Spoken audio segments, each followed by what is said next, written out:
Primeira entrevista importante dessa noite, vamos falar mais, claro, sobre a guerra na Ucrânia. A gente conversa agora com o cientista político e pesquisador da Universidade de Harvard, Hussein Kalu. Hussein, boa noite. Bem-vindo de volta ao Expresso CNN. Mona Lisa falando, me ouve bem? Sim, Mona Lisa, boa noite a você, boa noite ao Lorival. Muito boa noite, muito obrigada por atender ao nosso convite mais uma vez.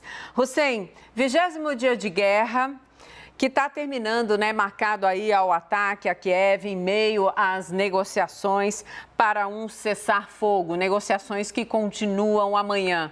Como é que você está olhando a guerra até agora? Eu, do lado de cá do balcão, não sou especialista, não tenho experiência. Quando eu vejo que um dia é marcado por uma tentativa de conversa, mas por ataques fortíssimos também, ali, né, a Kiev, mortes, reféns agora, a gente acabou de dizer, reféns, 400 reféns, dá uma certa desesperança, mas a minha opinião não interessa, quero saber a sua. Por favor, Hussein. Obrigado, Mona Lisa. Os pontos que você levanta são muito relevantes e importantes, sim. Eu olharia para o dia de hoje sobre 3 aspectos. Sobre o aspecto das movimentações diplomáticas, sobre o aspecto da intensificação dos bombardeios, sobre o aspecto, digamos, das sanções e contra-sanções, sobre essas 3 óticas. Obviamente que a estratégia russa, ela avança em 2 linhas, ao mesmo tempo que está tentando negociar, ela intensifica os bombardeios. Isso tem uma razão de ser.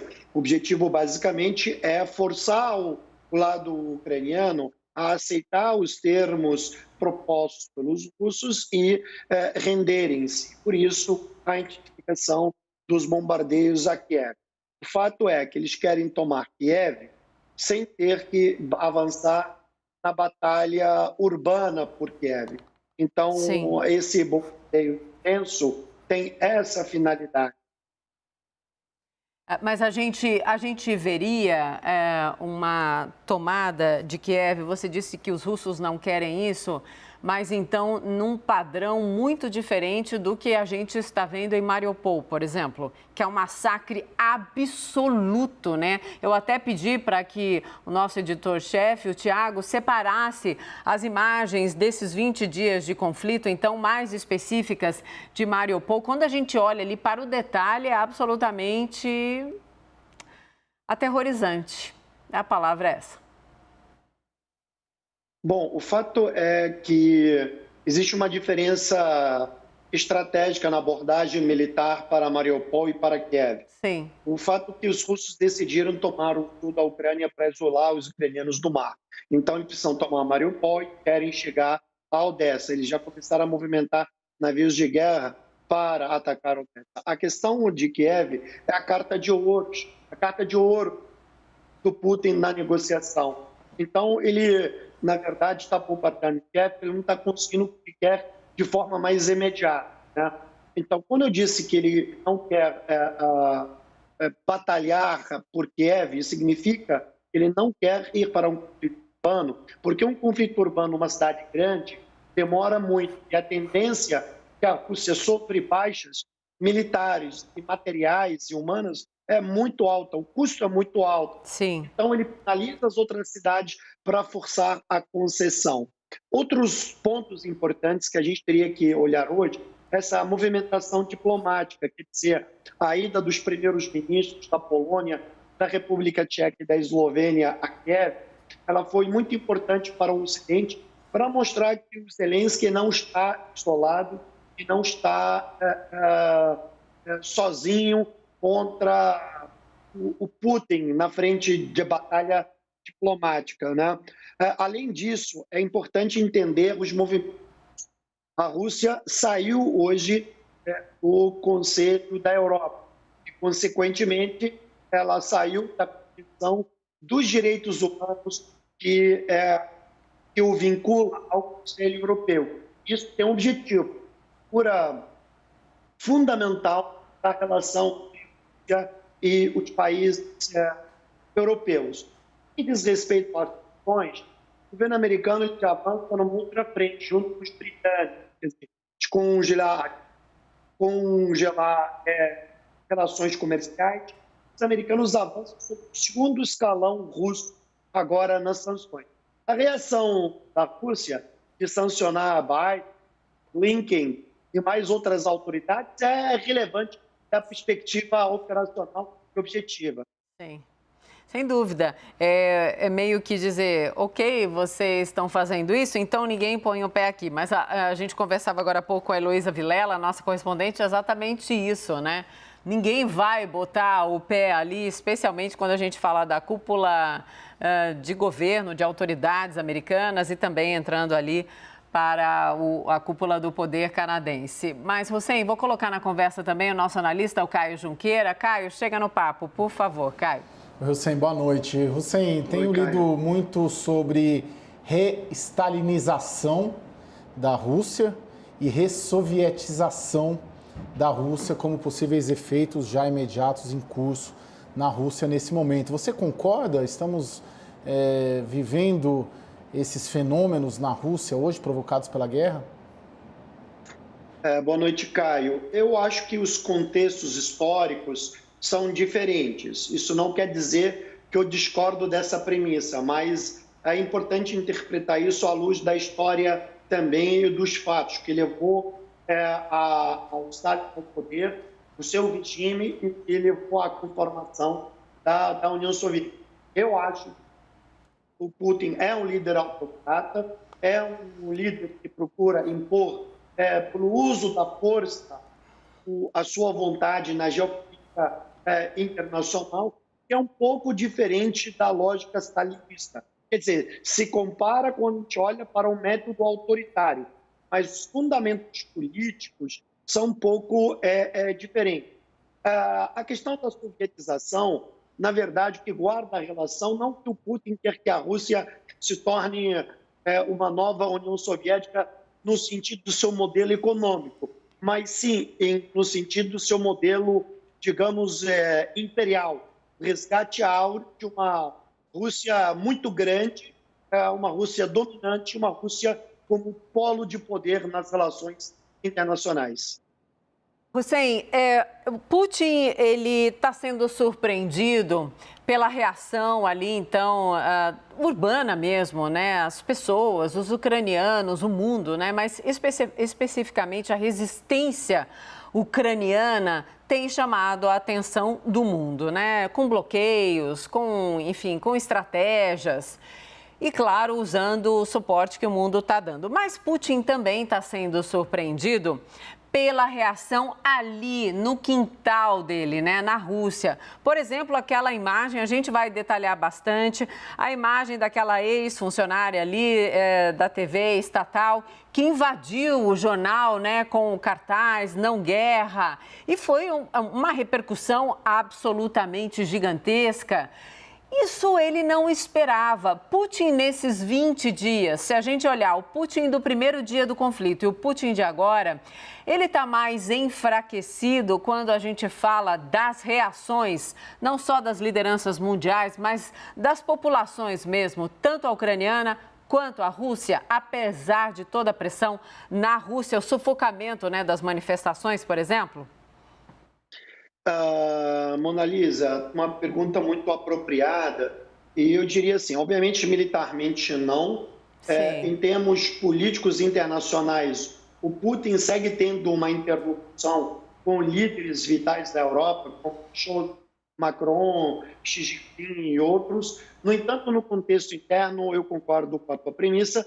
De fato, na Ucrânia, ele se surpreendeu com a mobilização da população civil em resistir, e no contexto interno na Rússia, talvez ele tenha calculado mal, talvez ele tenha calculado uma unidade maior. Sim, ele sabe, o serviço de inteligência russo sabe que existem dissidentes, existem forças internas que são contrários ao seu governo. Talvez o que surpreende é isso chegar ao canal estatal de televisão e talvez a outros setores relevantes no setor da arte, ou do esporte, que são motivos de pressão. Exato, e até o acompanhamento dessa notícia, né? Porque, claro, eu vou detalhar mais já, mas a gente já mostrou a imagem, mais uma imagem emblemática dessa guerra, né? Sem dúvida. Então, essa apresentadora absolutamente congelada ali, claro, né? Me refiro a que está na bancada, com a dificuldade de ser ali porta-voz de uma ditadura, né? Porque quando não tem imprensa livre, o que você tem é ditadura. E aí chega a manifestante ali e a gente ficou sabendo depois que ela foi interrogada por mais de 14 horas, Hussein, sem assistência jurídica, esse é o detalhe, e que não pôde se comunicar com ninguém, com amigo, com parente, com ninguém. Isso reverbera no mundo de internet, de rede social, numa velocidade, mas sim, muito mais do que rastilho de pólvora. Perdoe aí o trocadilho pela guerra. Hussein, quero te ouvir. Não, de fato, o que a gente pode dizer da Rússia que o Estado de Direito não é uma das coisas mais fortes que existe na estrutura de poder. Então, o Estado policialesco, digamos assim, para os nossos padrões no Brasil, outros lugares, ele é como se fosse internalizado na prática política do Estado.